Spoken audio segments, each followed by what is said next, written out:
এখানে হচ্ছে কিছুক্ষণ প্রায় 10-15 মিনিট আগে দুটো লোক এলো বাইকে করে, দুটো বম ছুড়ে দিল, ফেলে টেলে তো চলে গেল।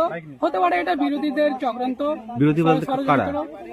বিরোধী হতে পারে টিএমসিরা হচ্ছে এরকম করতে পারে। এখন যে হয়তো আমাদের পঞ্চায়েত তো দখল হয়ে গেছিল টিএমসির আমলে, সে হচ্ছে ওরা হচ্ছে ভোট এখন ভালো হচ্ছে না, তাই তার কারণে ওরা চক্রান্ত করে হেরাসমেন্ট করছে বিরোধীদের। এখানে কার ভোট বেশি আছে? এখানে হচ্ছে মুস্তাক আলমের ভোট বেশি আছে ওই কংগ্রেসের, তাই হচ্ছে এখন তো অঞ্চল তো হচ্ছে আমাদের টিএমসি, তাই হচ্ছে মুস্তাক আলমের ভোট ভালো হচ্ছে, তাই আতঙ্ক করছে মানুষকে।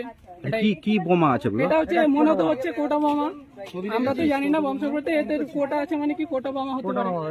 আচ্ছা, তো এই ভোটারকে ভয় দেখানো হচ্ছে এরকম? হ্যাঁ, ভয় দেখানো হচ্ছে। তোমার নাম? অসীম আকরাম। এই জায়গাটার নাম? এই জায়গাটা হচ্ছে রামপুর আর খোঁচমারের মিডিলের জায়গাটা।